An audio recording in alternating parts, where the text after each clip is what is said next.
The deep blackness of space sparkled with distant stars. In the monitoring center of the Imperial Detection Station, Officer Nexel stared at his screen, his 4 eyes blinking in confusion. The signal didn't make sense. He checked the readings, again ran 3 diagnostic tests and still found the same result. With trembling hands, he pressed the emergency alert button. 10 minutes later, Senior Fleet Commander Zareth Vex stormed into the room. He was tall, with blue-tinted skin that darkened near his temples, showing his age and rank. "This better be important, officer," Commander Vex said, his voice deep and annoyed. "I was in a strategy meeting with the War Council." Nexel pointed at his screen. "Sir, we detected an unknown vessel at the edge of the Kelmar sector. It appeared suddenly like it came out of nowhere. Smugglers, obviously. Or pirates using a cloaking device," Commander Vex said with a dismissive wave of his hand. "No, sir. The energy signature doesn't match anything in our records. Nothing in the entire Imperial database." Nexel pulled up comparison charts. "And sir, it's moving very quickly." Commander Vex leaned closer, his irritation changing to concern. The Zelaxian Empire had ruled for over 10,000 years. Their technology database contained every ship design from every known civilization across 3 galaxies. There should be nothing they couldn't identify. "Contact Imperial Command. Send them this data. I want every available patrol ship redirected to investigate," Commander Vex ordered. He stared at the blinking dot on the screen. "And find me everything we have on unregistered space-time distortions, across the galaxy, on planet Earth." Frank Miller checked the final calculations for the Alcubierre drive. His office at NASA was small, with pictures of his wife and son on his desk, and technical diagrams covering the walls. Frank had spent 15 years working on this project, and today they would finally test it. "Everything ready?" asked Diane, Powell walking into his office. As the mission's lead astronaut, she would be in command of the test flight. Frank nodded. "As ready as it'll ever be.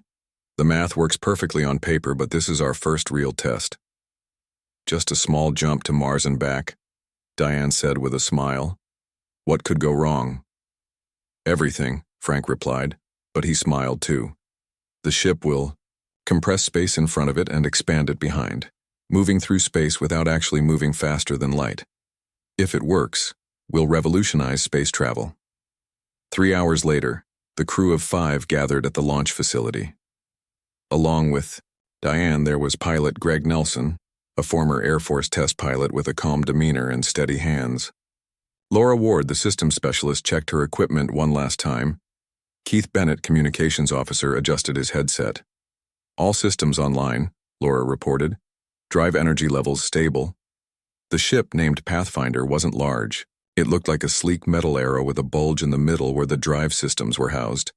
It wasn't designed for comfort or long missions, just to test the new technology. "Mission Control, this is Pathfinder." Diane spoke into her microphone. "We are ready for launch." "Pathfinder, you are cleared for launch," came the reply from Mission Control. "Good luck." The ship lifted off smoothly, flying up through Earth's atmosphere and into orbit. Once they reached stable orbit, Greg positioned the ship for the test. "Alcubierre, drive powering up," Laura announced. "Everything looks normal." "Beginning countdown," Diane said. "Alcubierre drive activation in 10, 9, 8. As she counted down, Frank watched from Mission Control, his heart pounding. This was the moment that would prove whether his life's work was successful. 3, 2, 1, activate. The Pathfinder shimmered slightly as the drive engaged. Space began to warp around the ship just as the theory predicted. But then warning lights flashed across Laura's console. "Energy spike in the drive," she shouted. "The field is expanding too quickly." Greg tried to shut down the system, but the controls weren't responding. "Drive is not responding to shutdown commands." Around the ship, space twisted in ways it wasn't supposed to. The stars outside the viewports blurred into streaks of light. The crew felt crushing pressure, then weightlessness, then pressure again. "Mayday, mayday," Keith called into his communications system. "Mission Control, we have drive malfunction, we're—" The transmission cut off as the Pathfinder vanished from Earth's sensors. When Diane opened her eyes, her head was pounding. Warning. Alarms beeped throughout the ship. She unbuckled herself from her seat and checked on her crew. Everyone was alive, though Greg had a cut on his forehead. "Status report," she ordered, helping Laura up from the floor. Laura staggered to her station. "Drive is offline, life support functioning, but..." She looked at the navigation system in confusion. "I don't know where we are." Keith worked at his communications console. "I'm picking up signals, a lot of signals, but they're not ours. Not even close to any format I've ever seen." Greg looked out the viewport and pointed. "I think we have bigger problems." Outside, they could see what looked like a space station. In the distance, it was enormous, shaped like a wheel with spokes extending from the center. Ships moved around it, ships with designs unlike anything humans had built. "That's not Mars," Frank whispered, "and that's not any human construction."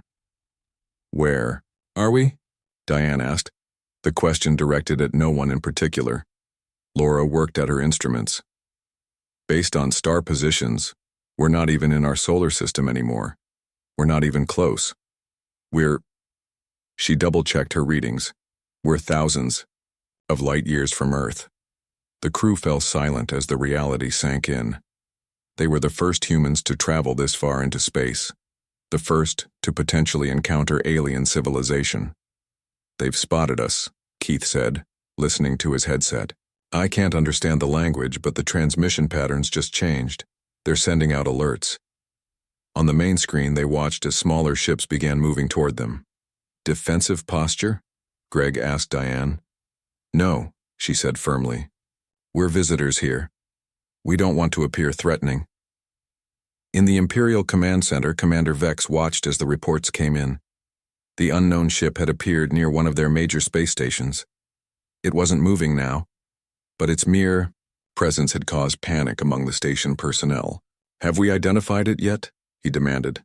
An analyst shook his head. "No, sir, it doesn't match any known design in Imperial history." "And its method of arrival?" "Some kind of space-time manipulation we've never seen before," the analyst replied. "More advanced than our best theoretical models." Commander Vex felt cold fear spreading through him.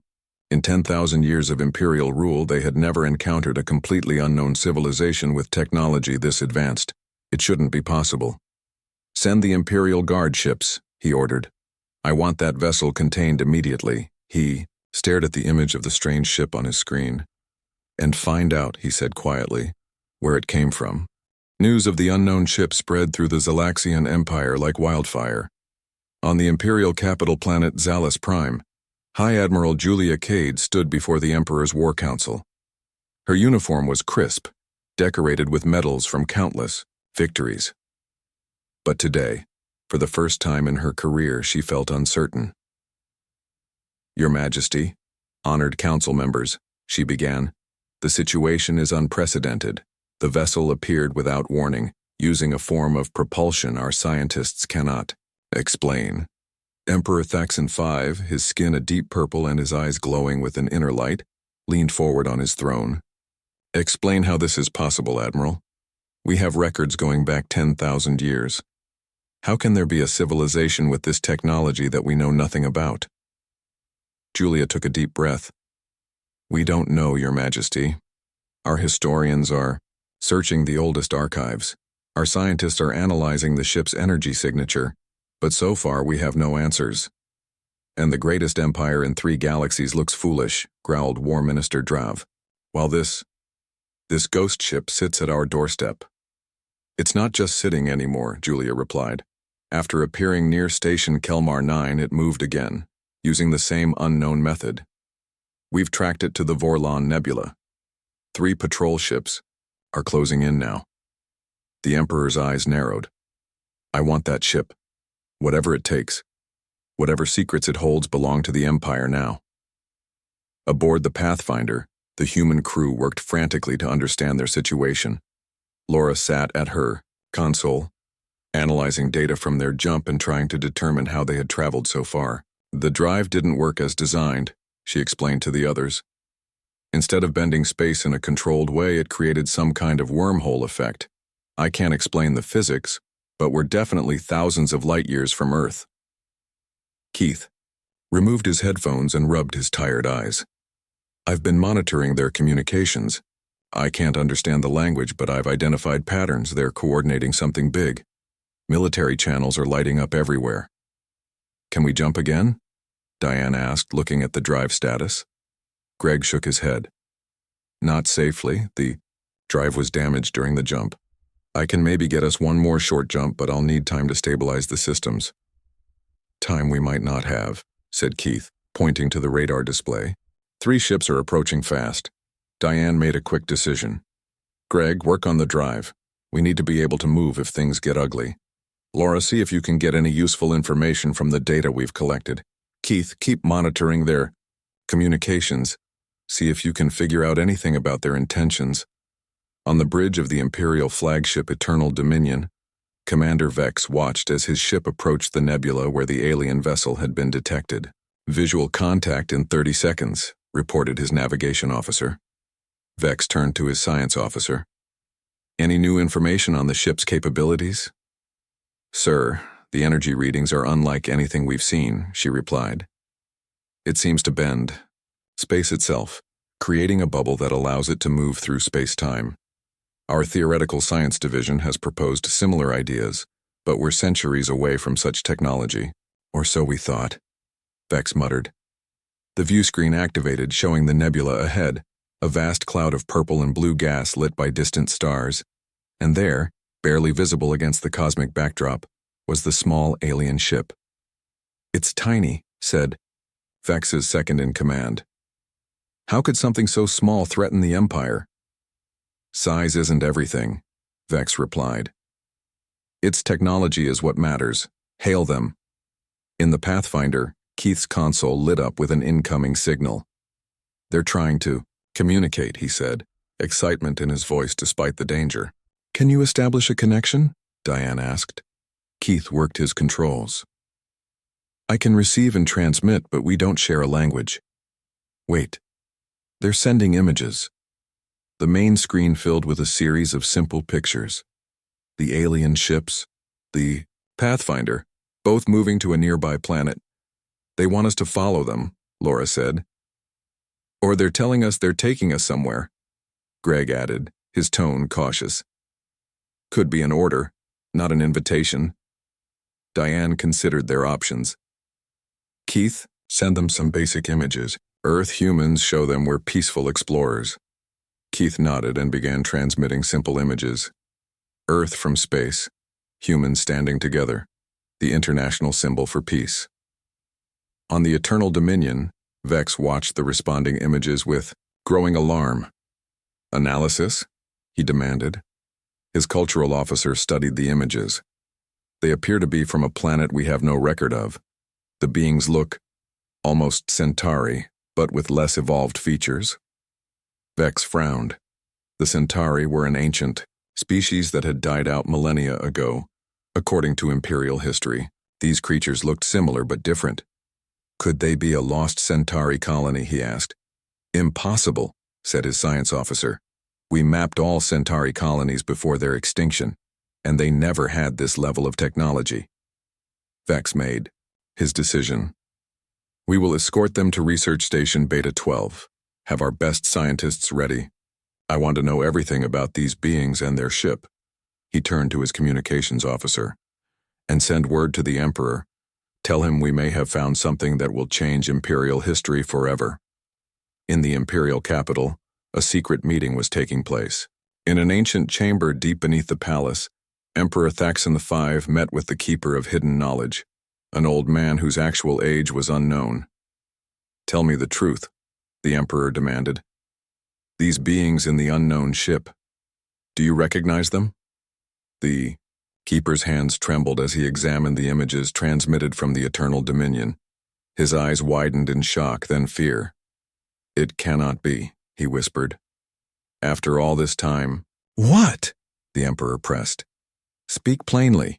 The Keeper looked up, his face ashen. There are records, Your Majesty. Records so old and so secret that even most emperors never see them. Records of a quarantine put in place thousands of years ago. Quarantine? Of what? Not what. Who? The Keeper turned the image toward the Emperor. These beings, they were called humans, and if they have returned, The Empire is in grave danger. Why have I never heard of them? The Emperor demanded. Because, the Keeper said softly. After the Great War, all records of their existence were purged from Imperial history. Their home world was hidden behind a network of space-time distortion fields. They were meant to be forgotten forever. Bidao. Emperor stared at the image of the humans. What makes them so dangerous that we would erase them from history? The Keeper's voice was barely audible. They think differently than any species we have encountered. They adapt, they change, they evolve at a frightening pace. In the Great War, they nearly brought down the Empire despite being technologically inferior. Just imagine what they could do now. Back on the Pathfinder, the crew watched as 3 massive alien ships surrounded them. The ships were beautiful and terrifying, gleaming metal constructions with curved hulls that reflected the nebula's colors. Options? Diane asked, trying to keep her voice steady. The drive needs at least 3 more hours, Greg said. We can't run yet. Then we cooperate, Diane decided, until we understand more about where we are and who they are. As the Pathfinder moved slowly between its escorts, Laura noticed something on her sensors. There's another ship, she said. Suddenly. Small at the edge of my sensor range. It's not like these others, and it's watching us. The Pathfinder followed the Imperial ships toward a small blue planet. Inside the human vessel, tension filled the air. Greg worked frantically on the drive systems while Laura monitored the alien ships. Their technology is amazing, Laura said, watching data flow across her screen. Their ships use some kind of gravity manipulation for propulsion. Efficient, but nothing like our Alcubierre drive. Which might explain why they're so interested in us, Diane replied. She turned to Keith. Any progress with communications? Keith nodded, excitement in his eyes despite their situation. Their language has patterns I can work with. I've been feeding it into our translation program. It's basic, but we might be able to understand simple phrases soon. Good work, Diane said. Greg, how's the drive? Greg emerged from the engine compartment, his face smeared with lubricant. I've stabilized the main systems. We could make one. Jump now if we had to. But I can't guarantee where we'd end up. Let's hope it doesn't come to that, Diane said. She looked out the viewport at their escorts. For now, we play nice. On the Eternal Dominion, Commander Vex studied the small alien ship. His orders were clear. Escort the vessel to research. Station Beta 12 where Imperial scientists could study it. But something felt wrong. The secrecy surrounding this mission, the Emperor's personal interest.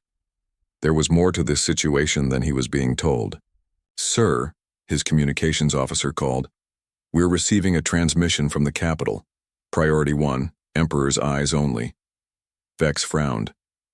Send it to my private quarters. In his room, Vex activated the secure terminal. Emperor Thaxon's face appeared on the screen, his expression grave. Commander Vex, the Emperor said without preamble.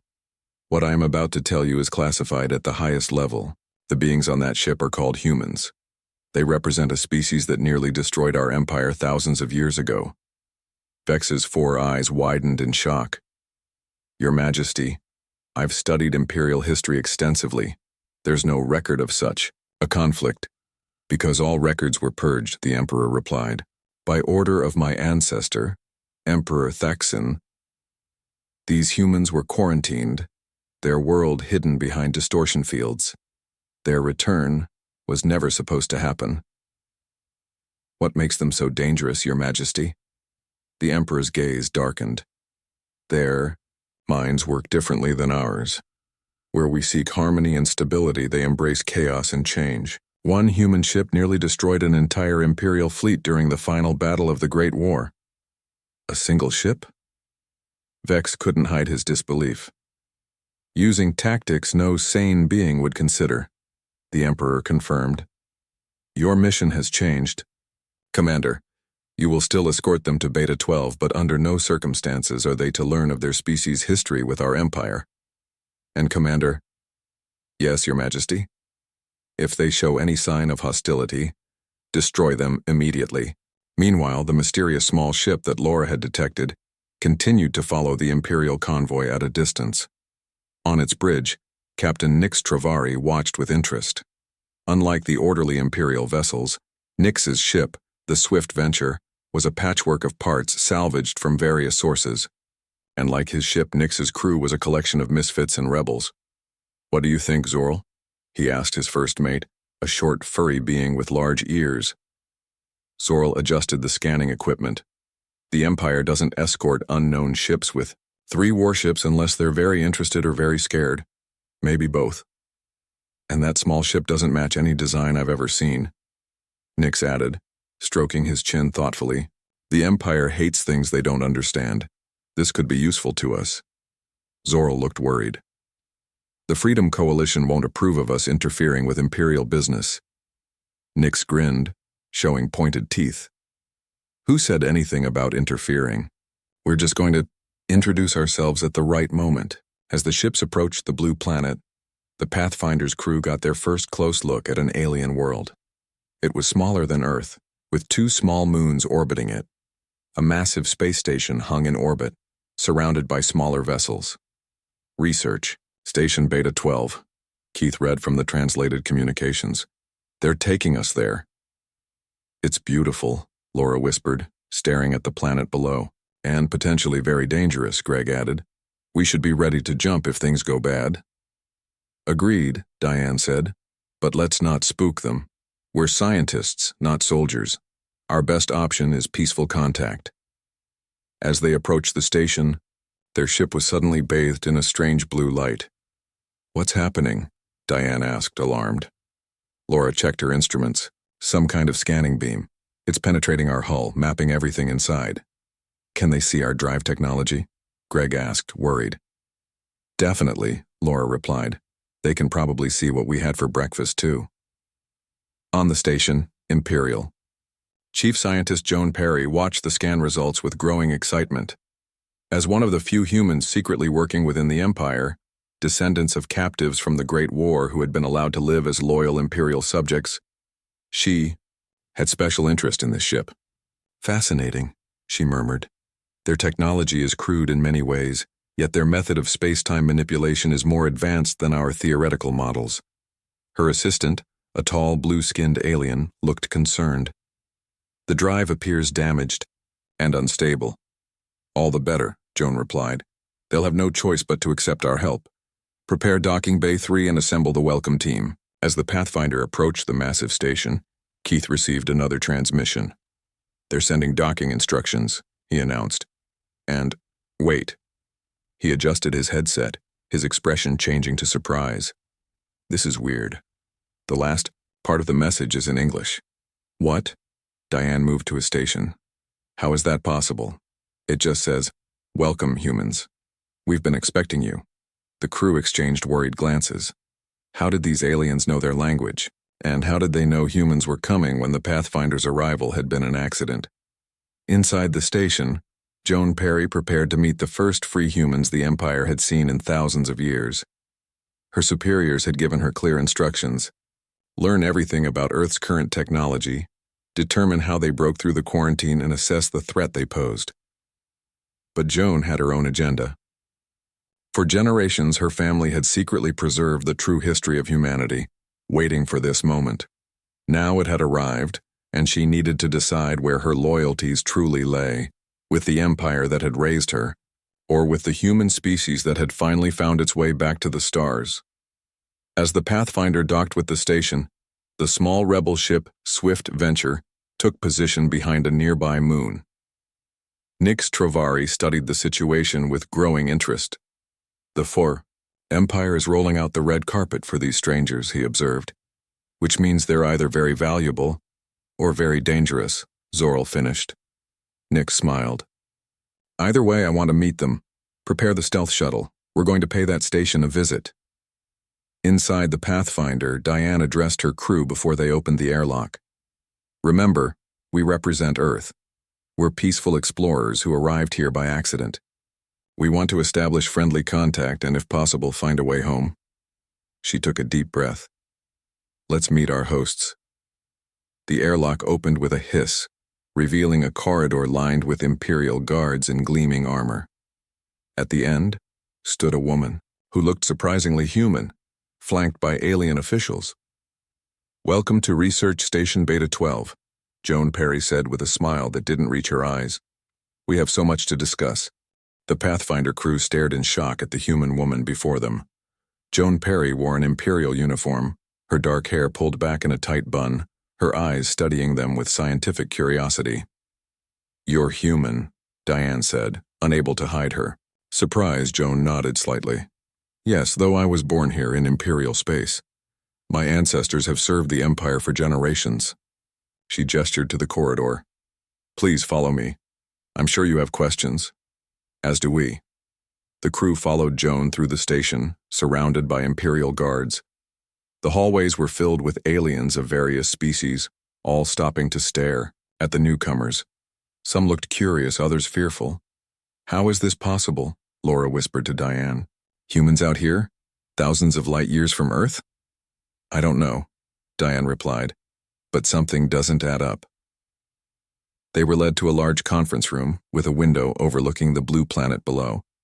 Commander Vex was waiting, along with several Imperial officials. "I am Commander Zareth Vex of the Imperial Fleet," he said formally. "You are now guests of the Zalaxian Empire, the ruling power in this sector of space." "Thank you for your hospitality," Diane replied carefully.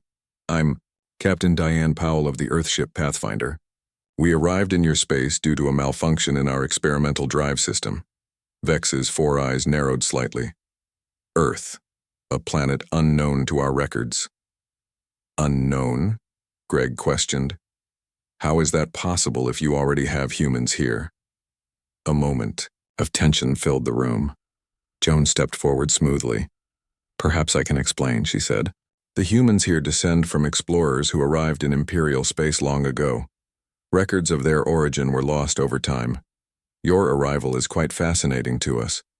It suggests our peoples have a shared ancestry." Keith noticed the careful wording, the way the Imperial officials exchanged glances. They were hiding something. "Our drive system was damaged during our jump," Diane said, changing the subject. "We need repairs before we can attempt to return home." "Of course," Joan replied with a practiced smile. "The Empire will provide all necessary assistance. In exchange, we would be interested in learning about your drive technology. It appears quite advanced." Greg caught Diane's eye. The message was clear. These people wanted the Alcubierre drive technology. "We'd be happy to discuss scientific cooperation," Diane said diplomatically. "But first, we need to understand more about where we are and who you are." Commander Vex nodded to an aide who activated a holographic display showing a vast map of stars.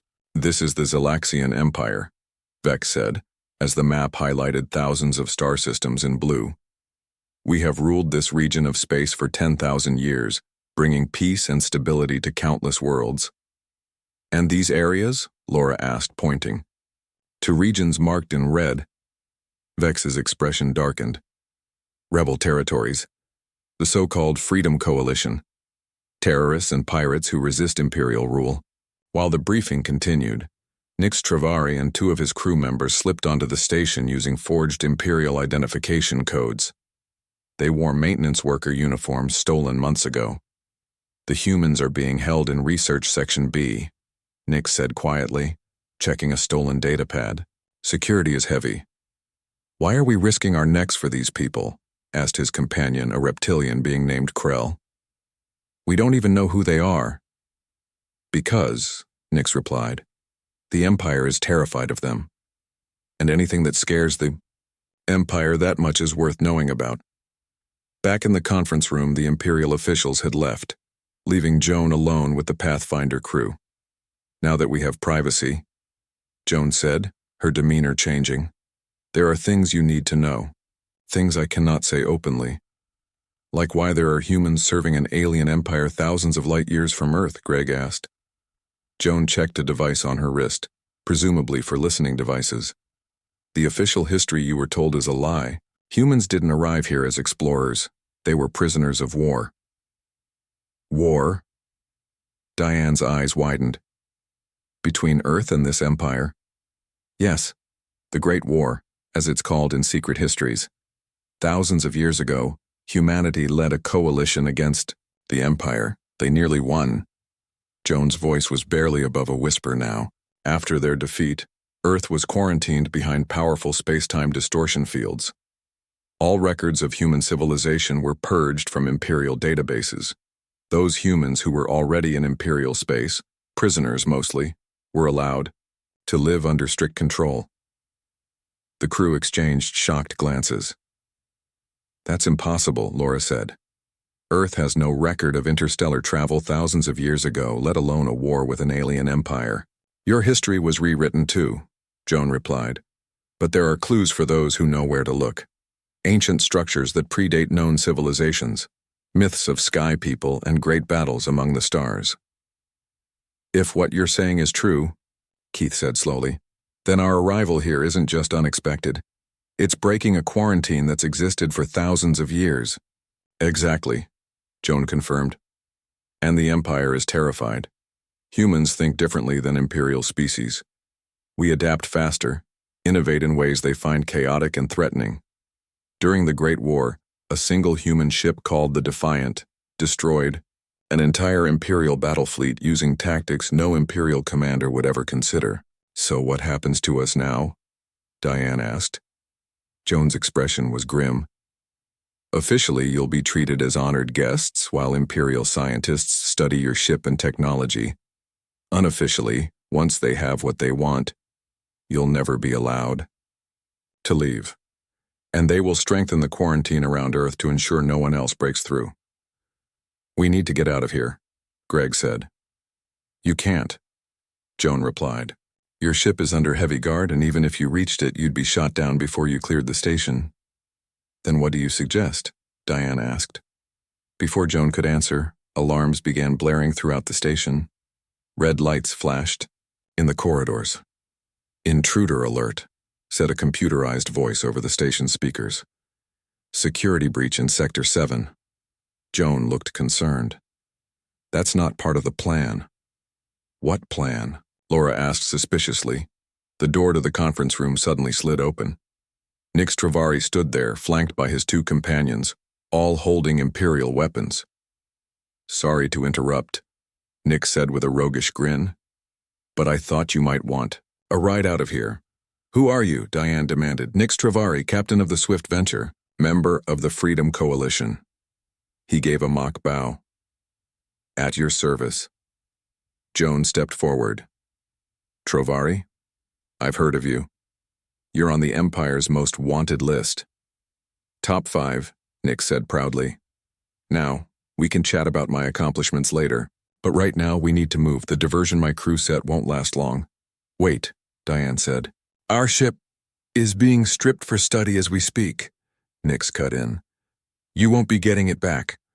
But if you come with me, you might just stay alive long enough to figure out your next move." Joan looked torn. "This isn't how it was supposed to happen." "Life rarely goes according to plan," Nix replied. "Now, are you coming or not? All of you?" Diane looked at her crew, then back at Joan, then at Nix. She made her decision. "Lead the way." Nix led the group through maintenance tunnels and service corridors, avoiding the main areas of the station. Alarms continued to sound as Imperial guards searched for the intruders. "My crew set off explosions in the cargo bay," Nix explained, as they ran. "Non-lethal but very distracting." "Where are we going?" Diane asked, keeping pace beside him. "Docking Bay 12. It's used for maintenance vessels, less security." Nix checked a small device on his wrist. "My ship is waiting on the dark side of the moon. We just need to get to my shuttle." Behind them, Joan struggled to keep up, her breathing heavy. She wasn't used to running. "Are you sure about this?" Laura asked her. "You're betraying your people." "The Empire isn't my people," Joan replied between breaths. "They've kept us as pets for generations, useful for their research but never equals." They reached a junction where the corridor split in 3 directions. Nix hesitated, checking his device. "Problem?" Greg asked. "They've locked down the route to the shuttle bay," Nix said, frowning. "We need another way out." Keith studied a station, map on the wall. What about the research hangars? That's where they took our ship. If we can get to the Pathfinder. Too heavily guarded. Joan cut in. But there's another option. She pointed to an area on the map. Hangar E7. It's where they keep confiscated rebel ships for study. There should be vessels there capable of spaceflight. Nix grinned. I like how you think. They changed direction, moving through the station's lower levels. As they passed a viewport, Diane saw Imperial warships gathering around the station. They're calling in reinforcements. She said quietly. The Empire doesn't like losing, Nix replied. At last, they reached a door marked Restricted Research Authorized Personnel Only. Joan pressed her hand to the scanner, and the door slid open. Being the chief scientist has its advantages, she said with a small smile. Inside was a vast hangar containing various spacecraft, some damaged, others intact. Engineers and scientists had been working on them, but they'd evacuated when the alarm sounded. Perfect, Nix said, scanning the room. That one. He pointed to a sleek, dart-shaped craft. Modified scout ship. Fast and stealthy. As they moved toward it, the main doors to the hangar slid open.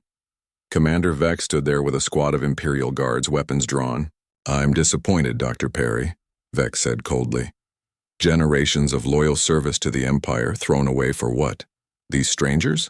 Joan stepped forward. They're not strangers, Commander. They're my people. The true history of humanity deserves to be known. Vex's expression hardened. The Emperor was right to be concerned. Humans are inherently disloyal, inherently chaotic. Not disloyal, Diane said. We just value freedom over control. Freedom is an illusion, Vex replied. The Empire brings order and stability to a chaotic universe. Now surrender, I promise. You'll be treated humanely. Nix laughed. Like the other humans you've kept as glorified prisoners for thousands of years? This is your final warning, Vex said, raising his weapon. Suddenly, the station shook with a massive explosion. The lights flickered and died, replaced by emergency lighting. That wasn't us, Nix said, looking confused. Through the hangar's large viewport, they saw the source of the explosion. A small fleet of ships had appeared near the station, ships with markings similar to Nix's. The Freedom Coalition, Nix whispered, then broke into a wide grin. They came for us. In the confusion, Greg grabbed a piece of equipment from a nearby workbench and threw it at the Imperial guards. Nix and his companions opened fire with their stolen weapons, forcing Vex and his squad to take cover. Get to the ship, Nix shouted. They ran for the scout vessel. Keith reached it first, finding the entry hatch and opening it. One by one, they climbed inside while Nix provided covering fire. Start the engines, Nix called to Greg as he backed toward the ship. Greg slipped into the pilot's seat, his hands moving over unfamiliar controls. Years of flight training kicked in as he identified the key systems. It's not that different from our own ships, he muttered, activating the power systems. Commander Vex emerged from cover, aiming carefully, and fired. The energy blast caught Nix in the shoulder, spinning him around. Diane rushed out and dragged him into the ship as Laura sealed the hatch behind them. I'm fine, Nix grunted, holding his injured shoulder. Just get us out of here. The ship's engines hummed to life.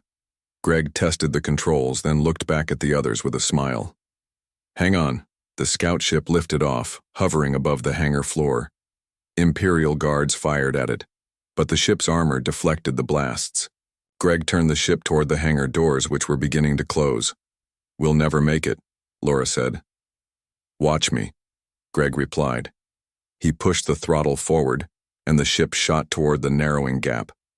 The scout ship scraped through the doors with inches to spare, bursting out into space. Around them, a battle raged between Imperial warships and the smaller, faster rebel vessels. Now what? Diane asked. Now we run, Nix said, moving to a communication console despite his injury. I'll contact my ship.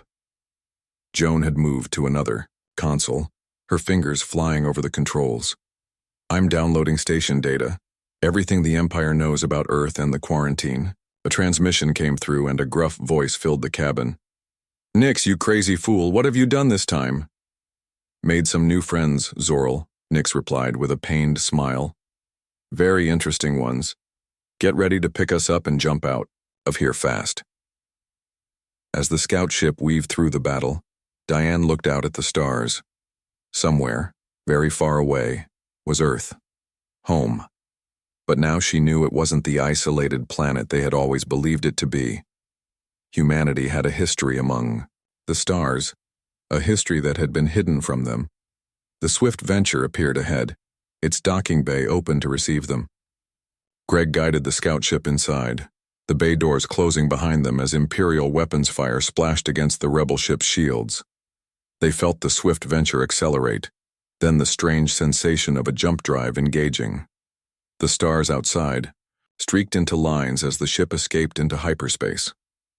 In the ship's medical bay, a doctor treated Nix's injury while the others gathered around a table. Joan connected a data device to the ship's computer, and a holographic map appeared above the table. "This is it," she said quietly. "The location of Earth and details of the quarantine system that's kept it hidden for thousands of years."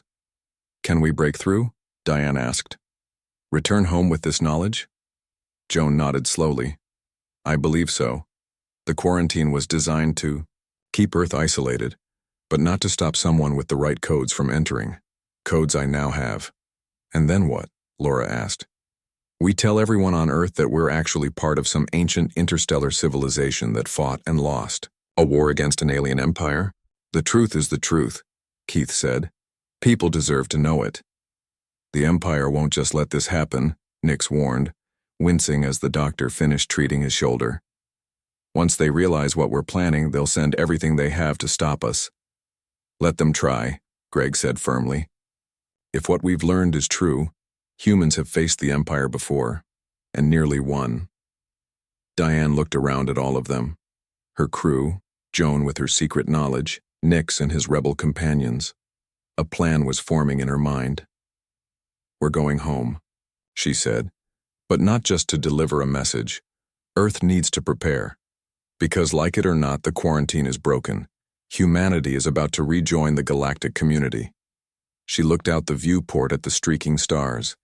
"And this time, we'll be ready for them."